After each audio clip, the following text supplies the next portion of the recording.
ചോറ്റാനിക്കരയ്ക്കടുത്തുള്ള കണ്ടാരപ്പള്ളി ഇല്ലത്തെ കാരണവരായിരുന്നു ഗുപ്തൻ നമ്പൂതിരി. വേദപണ്ഡിതനും മഹാമാന്ത്രികനുമാണെങ്കിലും ഒരു കഥകളിഭ്രാന്തൻ കൂടിയായിരുന്നു നമ്പൂതിരി. ഒരു ദിവസം വൈകിട്ട് അടുത്തുള്ള തൃപ്പൂണിത്തുറയിൽ കഥകളി കാണാൻ പോവുകയായിരുന്നു അദ്ദേഹം.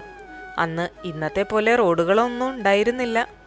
അത്യന്തം ദുർഘടം പിടിച്ച വഴികളിലൂടെയാണ് പോകേണ്ടിയിരുന്നത്. അതിനാൽ ചൂട്ട് കത്തിച്ചാണ് അദ്ദേഹം പുറപ്പെട്ടത്. പോകുന്ന വഴിയിൽ ഗുരുനാഥനായ കോശാപ്പള്ളി നമ്പൂതിരിപ്പാടിനെ കണ്ട് ദേവീ മഹാത്മ്യം കൊടുക്കാനും ഉണ്ടായിരുന്നു. അതിനാൽ അദ്ദേഹത്തിന് തിരക്കിട്ട് പുറപ്പെടേണ്ടി വന്നു. അന്ന് പൗർണമിയായിരുന്നു.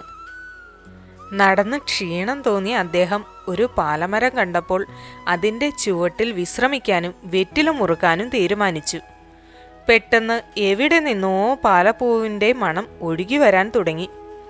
തൊട്ടു പിന്നാലെ അതീവ സുന്ദരിയായ ഒരു സ്ത്രീ തൻ്റെ മുന്നിൽ വന്നു നിൽക്കുന്നതായി ഗുപ്തൻ നമ്പൂതിരിക്ക് തോന്നുകയും ചെയ്തു. മുന്നിൽ വന്ന സ്ത്രീ താൻ വൈന്തലക്കോട്ട് വാര്യത്തെ കാമാക്ഷി വാരസ്യാരാണെന്ന് സ്വയം പരിചയപ്പെടുത്തി. പിന്നീട് ഇരുവരും ഒന്നിച്ച് പല വർത്തമാനങ്ങളും പറഞ്ഞ് ഒരുപാട് ദൂരം നടന്നു. അങ്ങനെ ഗുപ്തൻ നമ്പൂതിരിയും കാമാക്ഷി വാരസ്യാരും നടന്ന് കോശാപ്പള്ളി മനയുടെ മുന്നിലെത്തി. മഹാമാന്ത്രികനായ കോശാപ്പള്ളി നമ്പൂതിരി ശിഷ്യന്റെ വരവും കാത്ത് പൂമുഖത്തുണ്ടായിരുന്നു. ഗുപ്തൻ നമ്പൂതിരി ഉടനെ തന്നെ അകത്തുപോയി ഗുരുനാഥനെ വണങ്ങി കൈവശമുണ്ടായിരുന്ന ദേവീ മഹാത്മ്യം അദ്ദേഹത്തിന് സമ്മാനിച്ചു. ഗ്രന്ഥം കൊടുത്തതിന് പിന്നാലെ കോശാപ്പള്ളി നമ്പൂതിരി ശിഷ്യനോട് ഒരു കാര്യം ചോദിച്ചു. വാരസ്യാരുടെ വേഷത്തിൽ കൂടെ വന്നിരിക്കുന്നത് ഒരു യക്ഷിയാണ്. ദേവീ മഹാത്മ്യ ഗ്രന്ഥം കൈവശമുണ്ടായിരുന്നതുകൊണ്ടാണ് ഇത്രയും നേരം യക്ഷിയുടെ ഉപദ്രവമില്ലാതിരുന്നത്. തുടർന്ന് പുറത്തു വന്നു നോക്കുമ്പോൾ ഭീകര രൂപത്തിൽ യക്ഷി മുന്നിൽ നിൽക്കുന്നത് ഗുപ്തൻ നമ്പൂതിരി കണ്ടു. ഏറെ ഭയപ്പെട്ട അദ്ദേഹം ഗുരുവിൻ്റെ കാലിൽ വീണ് കരഞ്ഞു.